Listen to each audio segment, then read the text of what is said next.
Melihat tingginya kasus corona di Indonesia saat ini, akhirnya pemerintah membuat kebijakan untuk melakukan pembelajaran sistem daring yang dilakukan di rumah. Kebijakan ini dirasa mampu membantu untuk memutus rantai penularan virus corona. Namun, apakah dengan belajar di rumah ini benar-benar efektif dan tidak menjadi beban bagi para pelajar? Beberapa keluhan, salah satunya ketidakstabilan koneksi internet, baik dari pelajar ataupun pengajar. Belajar daring juga menimbulkan beberapa dampak bagi para pelajar. Salah satunya adalah penurunan motivasi belajar para siswa dalam mengikuti pembelajaran. Hal ini disebabkan karena mereka sulit dalam memahami pembelajaran dan mereka juga harus melakukan kebiasaan yang berbeda dari sebelumnya, yaitu menarik diri dari lingkungan sosial. Hal ini tidak hanya dirasakan oleh sebagian pelajar pada umumnya, tetapi juga dirasakan oleh anak berkebutuhan khusus. Bu Yuni adalah salah satu orang tua yang memiliki anak dengan berkebutuhan khusus. Bu Yuni cukup khawatir dengan perkembangan anaknya, dikarenakan situasi sekarang yang tidak memungkinkan untuk banyak beraktivitas di luar rumah dan takut menimbulkan kebosanan pada Bobby. Selamat pagi semua, perkenalkan nama saya Yuni, ibu dari Bobby. Awalnya saat itu saya muncul kecurigaan pada Bobby pada umur 3 tahun, karena tidak adanya kemajuan berbicara pada Bobby. Pada saat saya bawa ke dokter spesialis anak, dan Bobby terdiagnosis ASD, Autism Spectrum Disorder. Dan saat ini Bobby sudah berusia 12 tahun. Bobby itu sangat senang sekali berenang. Setiap hari Minggu, ia selalu berenang di tempat biasa. Tetapi pada masa karantina ini tidak memungkinkan untuk melakukan kegiatan itu. Dan di rumah, sekarang ia lebih sering bolak-balik ke kamar mandi, dan saat dilihat, ia sudah dalam keadaan yang basah. Dan terkadang pada saat hujan, ia seringkali mau minta keluar rumah untuk main air hujan, dan jika dilarang, takutnya akan menimbulkan sikap agresif pada diri Bobby. Sekarang saya cukup kebingungan dalam mendampingi Bobby, dan saya juga kebingungan bagaimana agar Bobby tetap senang pada masa karantina ini, tanpa harus menghilangkan keinginannya. Selamat pagi, semangat pagi, ceria. Kembali lagi bersama saya Joko. Hari ini kita akan membahas mengenai cara memancing hormon bahagia pada masa karantina untuk anak berkebutuhan khusus. Nah, ketika kita berbicara mengenai hormon bahagia, kita pasti berbicara mengenai hormon dalam otak yang bertanggung jawab atas kebahagiaan Anda. Lalu, bagaimana pada saat masa karantina ini?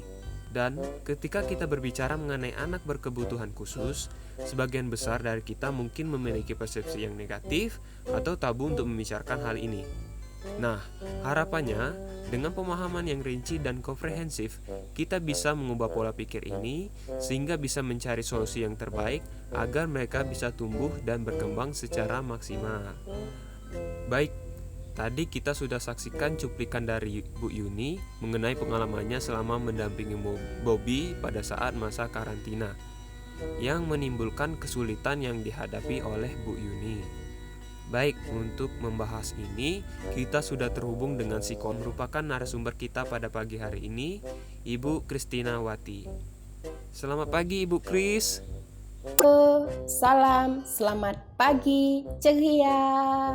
Baik Bu, sebelum kita membahas mengenai kendala yang dihadapi oleh Bu Yuni tadi, nah sebenarnya apa sih yang dimaksud dengan ASD itu Bu? Baik, ASD atau Autism Spectrum Disorder adalah gangguan perkembangan saraf yang mempengaruhi kemampuan anak dalam berkomunikasi, berinteraksi sosial, dan perilaku. ASD tidak hanya mencakup autis, tetapi meliputi sindrom Asperger, sindrom Haller, dan gangguan perkembangan pervasif.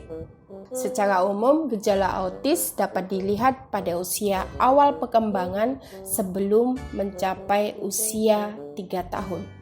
Autis dikelompokkan dalam 2 kategori. Pertama adalah gangguan interaksi sosial dan komunikasi. Gejala ini meliputi masalah kepekaan terhadap lingkungan sosial dan penggunaan bahasa verbal maupun non-verbal. Kategori yang kedua adalah gangguan pada pola pikir, minat, perilaku terbatas, dan repetitif. Contoh gerakan repetitif adalah mengepalkan atau mengemas tangan, mengetuk-ngetuk, dan akan merasa kesal, marah jika rutinitas itu berubah atau terganggu.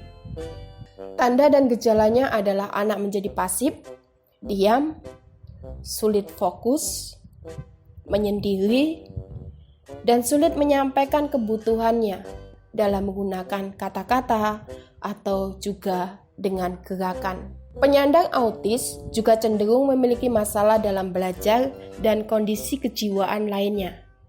Misalnya, gangguan hiperaktif attention deficit hyperactivity disorder atau disingkat ADHD. Hal ini ada dari faktor seperti pengaruh genetik.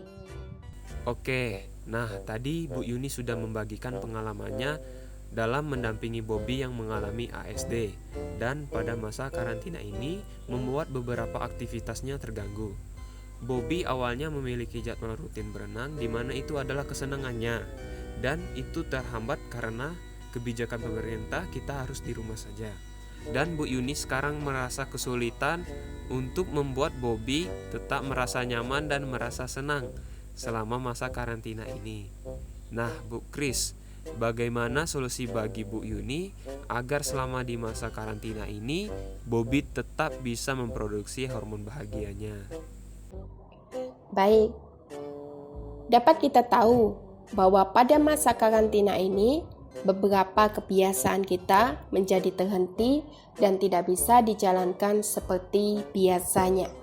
Bagi kita yang tidak mengalami gangguan, beberapa hal bisa disesuaikan dan dijalankan dengan keadaan normal.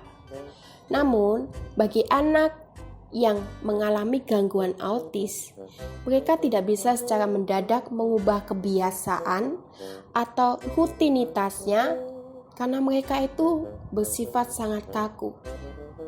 Dan jika ada perubahan, maka perlu disosialisasikan dulu kepada anaknya. Kita harus mengubah atau menambah dengan rutinitas yang baru agar hormon bahagia pada Bobby tetap terpenuhi. Meningkatkan pemahaman atau kegiatan sesuai dengan situasinya bagi anak autis itu penting. Karena tujuannya untuk membantu anak mengikuti petunjuk, mengikuti aturan, dan memodifikasi perilaku agar anak menjadi mandiri. Maka jadwal untuk meningkatkan keterampilan harus bisa dipahami dan dijelaskan kepada anak tersebut. Nah, ada jadwal visual dan jadwal aktivitas. Jadwal visual itu tujuannya memberi informasi kepada anak supaya belajar memahami peristiwa dan urutan kegiatan pada hari itu, supaya anak mudah mengingat apa yang akan dia lakukan setelah kegiatan ini secara berurutan, sehingga paham tentang proses perubahan kegiatan ini akan membantu anak tersebut mengakomodasi kemampuan mengubah proses informasi. Lalu, ada jadwal aktivitas. Tujuannya kemandirian dalam menjalankan tugas dan keterampilan anak. Bisa melalui petunjuk gambar atau foto. Sifatnya yang visualisasi kepada anak yang mensyaratkan dia untuk terlibat dalam suatu urutan langkah kegiatan per kegiatan.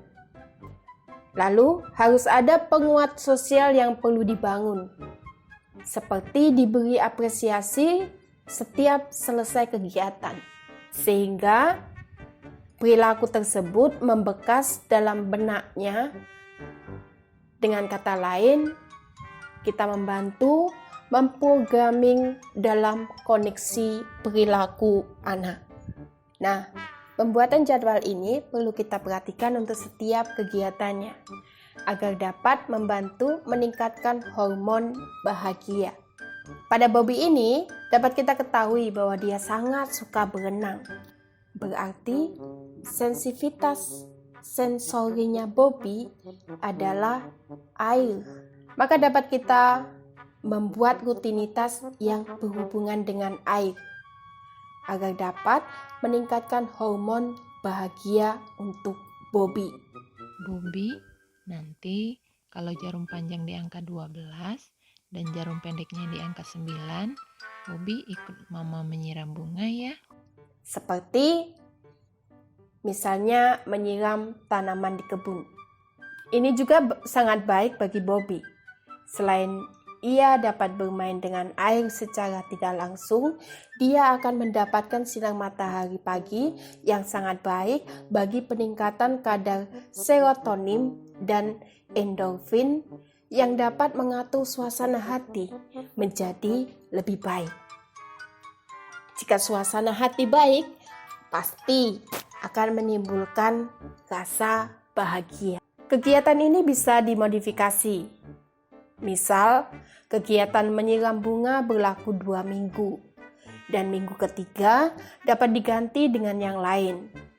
Seperti misalnya mencuci mobil, jika punya mobil, mencuci motor, atau dengan catatan anaknya harus diberitahu berapa hari sebelumnya ketika ada pergantian rutinitas atau kebiasaan. Bisa juga dengan kegiatan lain untuk meningkatkan hormon bahagia, seperti berkumpul dengan keluarga, dengan melakukan aktivitas bersama, bermain bersama, seperti bermain menggeneralisasikan kemampuan yang ia sudah kuasai.